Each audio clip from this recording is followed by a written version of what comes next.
Quantum Laser Pointers brings you the infamous double-slit experiment right in the palm of your hand. Variations of this experiment spurred public debates between Albert Einstein and Niels Bohr on the true nature of reality. It's been called the granddaddy of all quantum weirdness. This convenient and affordable double-slit laser was designed for personal enjoyment and education.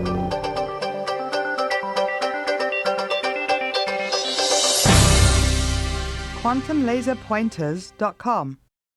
Today we're going to discuss one of the most critical and important topics that we will ever discuss in spirit science. Among all of the things we have discussed, this is one that needs to be taken seriously and is the most important part of the evolution of consciousness that we are experiencing today.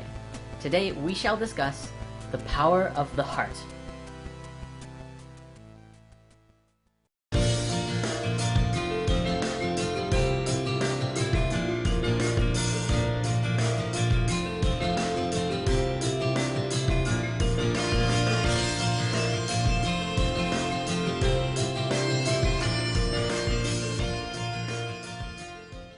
Let's just dive right into this. What does the heart have to do with anything? Well, it's pretty much everything. When you're first incarnating at a microscopic level, the physical body starts out as a cell, or as we call it in the geometry world, a sphere. Then, you begin to multiply inwards to understand how your own spherical geometry works. Once your sphereness understands itself inwards, it can begin to expand outwards. You soon become a four-celled organism in the form of a tetrahedron. Soon after that, you become a star tetrahedron, which is the egg of life form we discussed in lesson 6.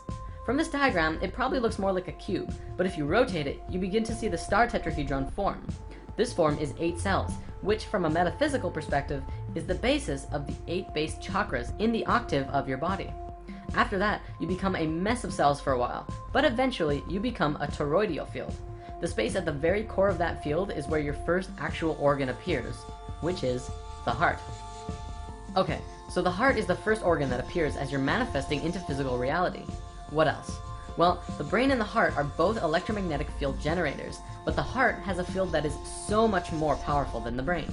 In fact, the heart is 100 times electrically stronger and up to 5,000 times stronger magnetically than the brain. This is important because those two fields are the fields that make up the reality we exist within: electrical and magnetic, electromagnetic fields.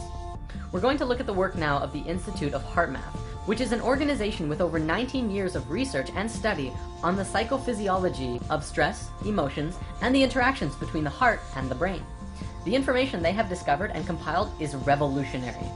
On the technical side, the Institute puts a lot of focus into understanding the spaces between the heartbeat, which is called the heart rate variability, or HRV for short. It used to be assumed in science that the heart at rest beat like a metronome, faithfully beating out a steady rhythm. Moment-to-moment variations of the heartbeat are generally overlooked when your heart rate is being measured by a doctor, who will take your pulse and tell you that your heart is beating at, say, 70 beats per minute. Through the use of a technology called electrocardiogram and EM wave scanners, scientists were able to measure every heartbeat in real time and learned that a healthy heart, even under resting conditions, were actually quite irregular.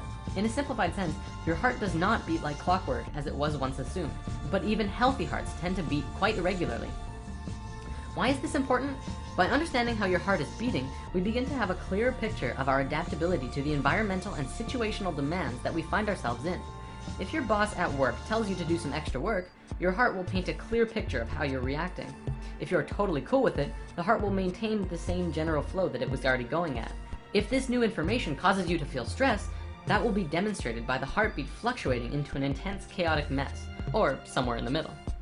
Now, these fluctuations in how your heart beats come from a variety of sources and demonstrate our physiological resilience and behavioral flexibility to our experiences. Research done at the Institute of HeartMath has shown that one of the most powerful factors in affecting our heart's changing rhythm is our feelings and emotions. When our varying heart rate is plotted over time, the overall shape of the waveform is called our heart rhythm pattern. HeartMath has demonstrated that the emotions we experience directly affect our heart rhythm pattern, and this in turn shows us how our body is functioning. In general, emotions like stress, anger, frustration, and anxiety cause the heart rhythm pattern to become very chaotic, like so. This waveform looks like a series of uneven, jagged peaks. Physiologically, this shows us that the heart is not in harmony with itself. This can be likened to driving a car with one foot on the accelerator and the other foot on the brake at the same time. possibly while trying to go from first gear to fourth and then back. This creates an incredibly jerky ride, burns more gasoline, and isn't great for the car altogether. Likewise, when your heart is functioning from a place of stress and anxiety, it causes our bodies to operate insufficiently, deplete our energies, and produce extra wear and tear on the whole system. This is especially true if stress and negative emotions are prolonged or experienced often. What about positive emotions? Well, there is a massive visible contrast. Positive emotions send a very different signal throughout our body. When we experience uplifting emotions like love, appreciation, joy, and care, our heart rhythm pattern becomes a highly ordered, smooth, and harmonious wave. We begin to match the waveforms that are seen in the color spectrum, or perhaps we could liken it to music. This is one aspect of what it means to be more harmonious with nature, and since nature flows through sacred geometry, we are also becoming more aligned consciously with ourselves and the universe around us. It is no wonder that positive emotions feel so good. They actually help our body system become more harmonious and synchronize and work better. The Institute of Heart Math has shown that generating sustained positive emotions facilitates a body-wide shift to a specific, scientifically measurable state called psychophysiological coherence. Let's break this down. Psycho comes from psychological, which means mental and emotions, and physiological means body. Coherence is systematic or logical connection or harmony.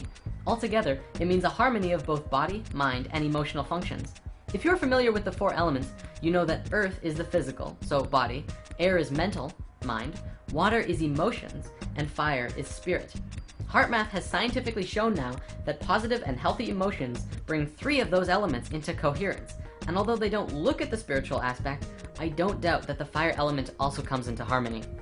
In an experiment done at the Institute, they hooked up scanners to an individual who was subjected to very chaotic emotions. For 300 seconds, they measured the respiration, heart rate variability, and blood pressure rhythm. After this time, the individual on the scanners did a technique on himself which they have dubbed the HeartMath Quick Coherence Technique, which activated a feeling of love and appreciation.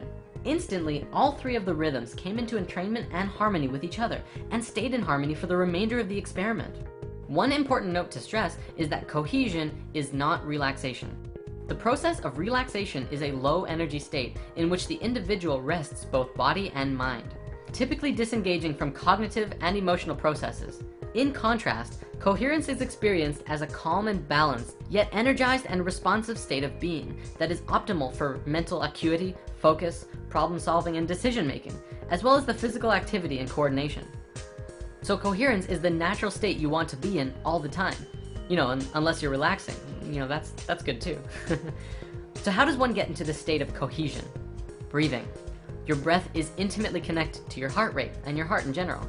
And if you ever find yourself in a very chaotic mental state, take a few seconds to step back of what's causing the chaos and focus on your breath.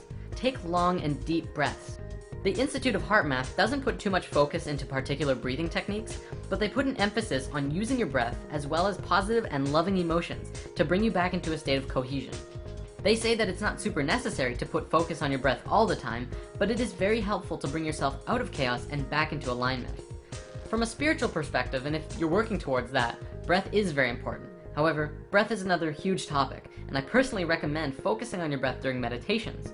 Focusing on breathing and your heart is a beautiful way to move into a silent space during meditation and deeper into yourself, all while sustaining the same healthy emotions. Now, throughout ancient history, across many religions and belief systems, the heart was always considered a center of the being, the source of spiritual wisdom and insight, thought, emotion, and connection to the divine. The ancient Egyptians believed that all thought and life was done from the heart, which is why they threw away the brain after the pharaoh died, but they left the heart in the body. They felt that the being would need it in the next life, so they left it there, but the brain was useless. Western scientific thought places the heart as just a pump. However, in the last several decades, science has begun to go full circle in realizing and understanding what these ancient civilizations knew and taught. In the field of neurocardiology, scientists have discovered that the heart possesses its own intrinsic nervous system, a network of brain cells with over 40,000 neurons. This gives the heart the ability to independently sense and process information, and make decisions, even demonstrate a type of learning and memory. In a simplified sense, you can think with your heart. The heart is truly an intelligent system. The heart also has found to be a hormone gland, manufacturing and secreting numerous hormones and neurotransmitters that profoundly affect the brain and body function. Among these hormones is one called oxytocin, well known as the love or bonding hormone, bringing things together. Science is also beginning to understand that the electromagnetic field around the heart has a powerful effect on not just the human body, but others around you as well. Research has also shown that the heart is the key component of the emotional system. Science now understands that the heart not only responds to emotions, but the signals it sends out dramatically affects the quality of the emotional experience from moment to moment, and also that our heart plays a key role in accessing our intuition. In school, we've been taught that the heart is constantly responding to orders sent from the brain. But what's less commonly talked about is that the brain receives even more orders from the heart. We've been doing it backwards. Moreover, these signals have a significant effect on brain function, influencing emotional processes as well as higher cognitive faculties such as attention, perception, memory, and problem solving. Guide yourself from your heart, not from your brain. When you allow your negative emotions to get to you, you disconnect from your ability to think clearly, remember things, learn lessons, reason, and make effective decisions, which explains why often we act impulsively and unwisely under stress. The heart's signal has a profound effect on the brain during positive and negative emotions. Live in your heart, for the heart is the center of unity consciousness, where the brain is the center of duality consciousness. You can see that right in how they're made. The brain has the two hemispheres. The heart is a place of unity. Since we fell in consciousness, we moved from heart consciousness and into our brains, and all decisions were made from the brain. In doing so, we became polarized and lost our connections to the universal consciousness called unity. This shift in consciousness we are experiencing now is a movement from the brain and back into the heart, where we will once again know and understand the universe and unconditional love for everyone and all things, regardless of who they are or what damage they've done to themselves or others. And this is why the heart is so important right now. Live in your heart. It is the gateway to the divine.